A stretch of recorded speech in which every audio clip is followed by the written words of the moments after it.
Olha a gente aí de novo, galera. Para você que não assistiu a parte 1 desse terceiro vídeo, por favor, desliga, sai daqui, vai embora e vai assistir lá, porque senão você não vai entender bolhufas, legal? Agora, para você que já está assistindo, já assistiu a parte 1 do terceiro vídeo, vamos lá, parte 2, vamos dar uma continuidade aqui às nossas dicas. Galera, olha só, quinta dica para a gente tentar dar uma melhorada, dar uma bombada aí na situação da narração, legal? Olha só, dê oportunidades aos personagens de jogador. Como assim? Olha só, preste atenção.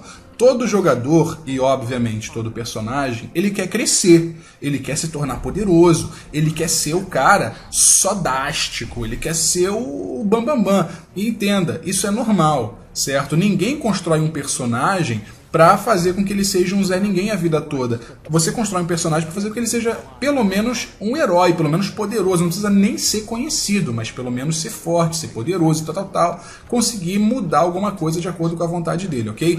E se você, como narrador, você não compreender essa necessidade natural do jogador, você vai tolir o seu jogador e você vai desanimar o seu jogador, ok? Então entenda, jovem narrador, claro, presta atenção, se você conseguir, dentro da tua ambientação, dar oportunidades ao seu jogador dele alcançar objetivos maiores dentro da crônica, isso vai ser ótimo para ele. Vamos dar um exemplo? Supondo que você tenha um personagem que ele seja bastante ambicioso, legal?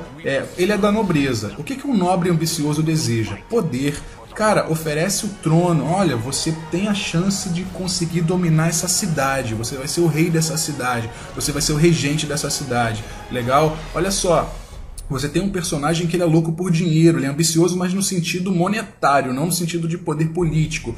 Cara, que ótimo, olha só, você vai poder fazer você vai poder fazer aqui um saque, um roubo, uma quest que vai te dar muito dinheiro e você vai ser rico pra caramba. Legal, ótimo. Você não precisa entregar de mão beijada. Eu tenho certeza que você não pensou nisso. Mas não entregue de mão beijada, mas dê a oportunidade de ser conquistado. Dê pelo menos uma ambição a curto prazo para o personagem e para o jogador, porque isso anima o cara, isso dá um objetivo para ele. Ele vai ter um foco, olha, nesse momento eu quero que o meu personagem obtenha isso. Ótimo, ele vai correr atrás disso. Daqui a pouco ele vai ter um outro objetivo, ele vai ter o objetivo principal, seja pessoal, seja da crônica, seja qual for, mas ele vai ter. Mas é importante às vezes você dar esse espaço para que o personagem possa crescer e possa se desenvolver, né? Você vê isso muito bem exemplificado, por exemplo, em Neverwinter Nights 2, que é um jogo, né, eletrônico. Você vai desenvolvendo o personagem, chega um momento em que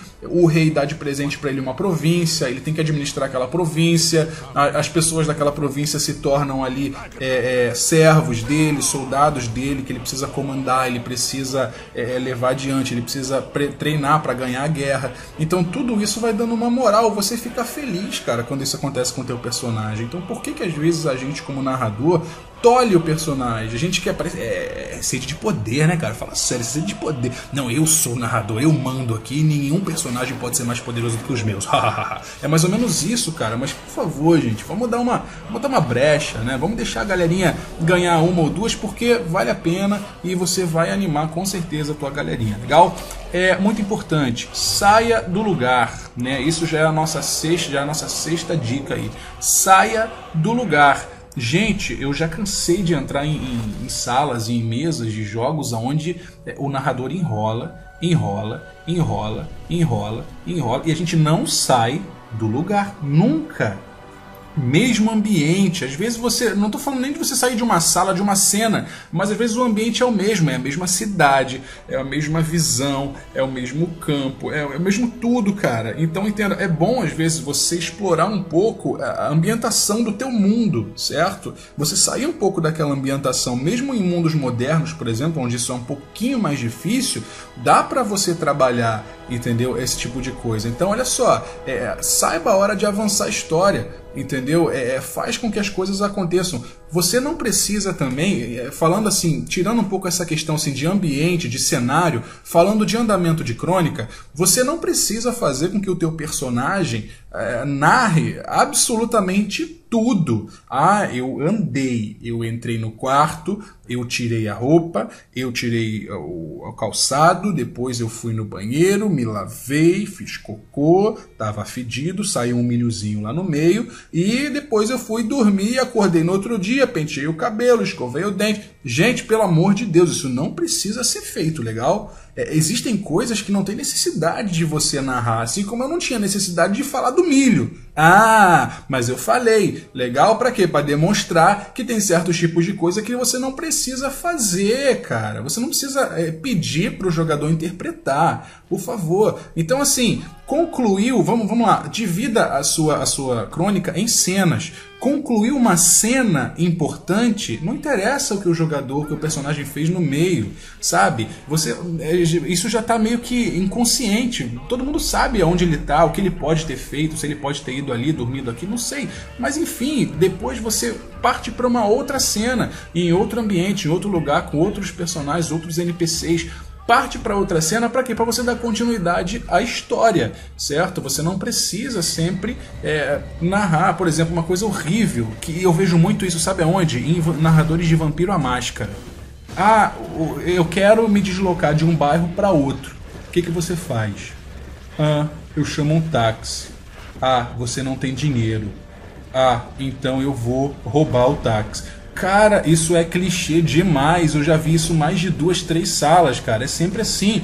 Se o teu personagem quer sair de um lugar para outro, manda ele a pé, manda ele arrumar uma carona, cara, mas entenda, conseguir um veículo para se deslocar não pode ser considerado uma quest, cara. Não pode ser considerado uma quest. O negócio tem que ser mais amplo. Você tem que ter uma visão mais ampla, mais estendida da situação. Veja o todo, não veja macro, não veja micro. Entende? Porque às vezes o micro cansa o jogador, certo? O jogador não consegue sair do lugar, ele não consegue desenvolver a história. Todo jogador, o que ele quer ver é a história acontecendo. Enquanto a história estiver sendo contada bonitinha e a coisa for acontecendo, ele tá ótimo. A hora que você empacar e não contar mais nada, que ele parar de descobrir as coisas, ele parar de descobrir o que está acontecendo por trás de tudo aquilo, ele vai começar a desanimar, e aí é perigoso, você pode perder o jogador dentro da tua mesa, legal? Então muito cuidado com isso, galera. Saiba a hora de avançar a história, saiba abrir mão da interpretação de coisas inúteis à crônica e mudar também os ambientes. Se você, por exemplo, está narrando um medieval, não fica para sempre nas montanhas. Às vezes tem neve ali, tem deserto aqui, tem uma planície verde lá, uma florestinha. Dá uma mudada aí nessa ambientação, meu querido, para pelo menos a galera começar a interpretar um negócio diferente, porque você pode explorar os ambientes. Se você está num deserto, se você está, por exemplo, num lugar muito gelado, você pode exigir testes de sobrevivência do teu personagem, cara, para ele poder descobrir abrigo, conseguir comida. Isso é bem interessante, você também amplia as tuas condições aí de narração, legal? E pra gente encerrar, galera, esse vídeo foi bem rápido, essa segunda parte. Olha só, usa o cenário a teu favor, legal? Nem sempre o inimigo do teu jogador, do personagem dele, precisa ser um monstro. Nem sempre precisa ser um sujeito com uma espada ou com uma foice, sabe? Às vezes você pode usar o próprio ambiente, cara, como inimigo natural. Como eu acabei de falar, por exemplo, você está num deserto, rola um teste de sobrevivência. Como é que você vai conseguir água? Ah, você está no gelo lá, cara, pô, joga um teste de sobrevivência. Você precisa conseguir um abrigo até tal hora, porque se você não conseguir um abrigo até tal hora, você vai morrer congelado. Joga o teste aí, porque senão você vai virar picolé. É mais ou menos isso. É um grande exemplo que a gente tem, por exemplo, vamos falar... Nossa, eu falei exemplo 2 vezes na mesma frase, né? Que ridículo. Mas enfim, vamos lá, Tolkien, vamos falar do mestre, vamos falar lá de O Hobbit. Cara, chega um momento em que eles estão passando por uma montanha, a montanha começa a desabar, legal? Então, na verdade, eram 2 montanhas lutando, mas tudo bem. O troço começa a desabar, velho. Então, tipo assim, você tem que rolar vários testes de destreza, de força, seja do que for, pra às vezes você não cair. Lá no Senhor dos Anéis também, chega uma hora lá que o cara lá de Isengard tá lá, e o Legolas, cara, o Legolas é sinistro. O Legolas, olha, ouço uma voz cruel no ar, legal, daqui a pouco vem um trovão e explode a montanha toda e o negócio sai comendo todo mundo, sai caindo neve do céu e tudo acontece porque Tolkien é muito legal. Então olha só, usou-se o ambiente onde os caras estavam contra os caras, mano, contra os caras, certo? Então assim, explora um pouco mais isso. Para com aquele clichêzão, eu quero botar um inimigo na frente do personagem. O que eu vou fazer? Já sei, o Undead. Pelo amor de Deus, coloca um pouquinho, uma floresta amaldiçoada, usa as raízes da floresta, a florzinha que cospe veneno, sabe? O texugo que morde calcanhar, qualquer coisa pode ser explorado nesse sentido. Você pode usar o cenário a favor da tua narração. Legal, gente? Então olha só, eu separei 7 dicasinhas, contando com o vídeo anterior, certo? Que eu acredito que dão uma enriquecida aí no quesito narração para pessoas que já estão aí com certa experiência no meio, no ramo, né, por assim dizer. Então eu espero ter ajudado vocês de verdade. Me desculpem se eu falei alguma coisa que vocês não concordam. Por favor, se vocês não concordam, tem total liberdade para conversar, para expor a opinião de vocês, ok? Porque aqui nesse vídeo específico, nesse terceiro vídeo, que foi dividido em 2 partes, o nosso objetivo é trocar informação, é trocar ideias entre narradores, justamente para a gente se ajudar. Legal, galera? Então, saudações rubro-negras, um abraço do arqueiro, até o nosso próximo tutorial.